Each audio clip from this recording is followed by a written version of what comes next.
Great. So yeah, thanks for having me. I would love to talk to you a little bit about Piece of Meat, what we do, specifically how we plan to bridge the plant-based and the cell-based world, and to create a delight that the sustainable carnivore is craving for. So really the 94% of society that are looking to enjoy a meaty indulgence. They do not want to compromise on the flavor, but still care about the planet and are seeking for a more sustainable alternative to the current consumption opportunities or consumption alternatives out there.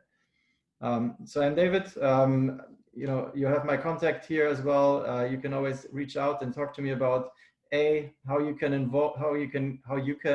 get involved in cultured meat innovation as for example, incumbent food brand.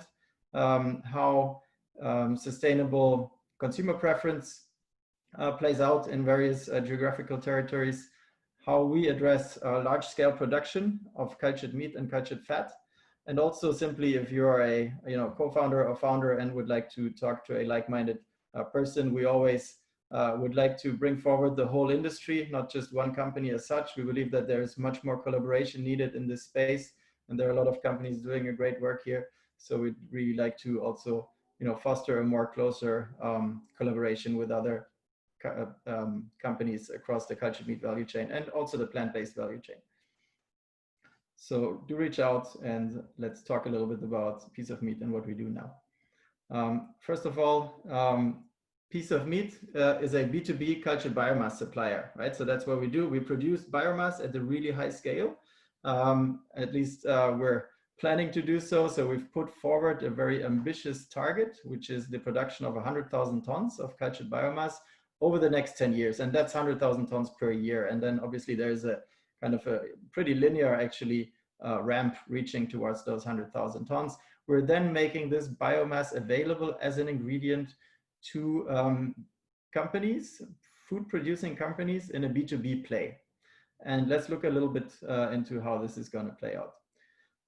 So first of all, as mentioned, we are a B2B supplier. We are Antwerp based, so in Belgium, and we're producing a tasty and texturing non-GMO cultured fat. As a plant-based food producer, you only need to add 15% of such a cultured fat into your plant-based protein mix, and that replicates 100% of meatiness that the meat-eating population is craving for. And as mentioned before, our challenge is, and that we're solving for that challenge, to produce 100,000 tons of such cultured fat per year over the next 10 years. We do that for in order to create a more sustainable food system. So it's really for the planet and for the animals. It's also for the the consumer. So we really want to create yummy meat, so much better alternatives, improving even the alternatives that are out there today, to not only attract but also retain permanently a meat-eating consumer through full taste and great texture. So Piece of Meat cultured fats is really a delight that sustainable foodies crave for. So when you get up, you have to ask yourself the question, what do you want to eat today, right? So and you need to take in some proteins. So those could come from plants, as we've heard yesterday a lot on this very conference. Insects is definitely a field that is coming up. Even some experts would think that probably the application is more relevant in feed rather than in food. You could definitely revert back to the livestock animal, or you can turn towards a bit more of a futuristic technology that could be, for example, cultured meat or other synthetic protein technologies. So today I really want to talk about the blend of plant-based and, in this case, cultured meat technologies. And there is a huge appetite to try out new meat alternatives. But what's the main driver for those? What's the main driver and motivation to try out new foods, and in this case, plant-based foods? There's a great study that was published by foodinsights.org, and we see that the vast majority is trying out new foods because they are curious about how this might taste. So everybody's talking about the Beyond Burger, let me have a bite, right? So number one reason, I'd like to try new foods. Number two reason, 30% here, I've been hearing a lot about them and I was just curious, right? And then the other reasons are also very honorable, and they show that the consumer is also very sustainably interested because he's trying to eat less meat. He believes plant meats and alternatives are better for the environment. They're made without harming the animals. They're better for the health, which is point number probably then 2, 4, 6, 7. So first reason is really, I'm curious. Second reason is this might be better for the environment, right? However, and now look at the right side, the number one reason why you don't want to eat plant-based meats anymore after you've tried it once is that only 28%, for example, of consumers think that the taste is good or very good, right? So there definitely needs to be an improvement of plant-based meat quality in order to fully convince a meat-eating customer and not only attract him by curiosity, but also retain him by great taste. And if we manage to do that, we also know that 1 in 3 meat reducers would actually pay more for meat analogs if the taste was similar to what they know from regular meat. Well, let's call it traditional meat, livestock meat. Not regular meat, because we believe regular meat should be cultured and plant-based. So let's look a little bit back in time and understand, let's say, the history and the path to better meats. In the year 2000, you've seen the first bean patties coming onto the market. So those are pretty much, they were around. They were, you could fry them in a pan, but they didn't really fry like meat, taste like meat, neither look like meat. So on an axis of meat like taste and texture and meat like look, they were scoring pretty low, but it was still a great entry point for many companies, including Beyond Meat and Impossible Foods, to really up the game and improve both texture and taste and meat like look. So in 2012, the first real let's say good Beyond Meat came into the market. In 2016, first Impossible Burgers. So those were advanced plant-based meats, or or phase 2 or 2.0 plant-based meats, and they were pretty good and getting much better in the dimension of meat-like looks, right? Also meat-like taste as compared to the bean patty, with Impossible Food really pushing the boundaries by adding heme, genetically modified heme into the product, and therefore allowed the product to bleed, right? As probably most of the people in this call know. So now we are pushing the boundary very far in terms of what can we scientifically do with plants to make them taste and look like meats.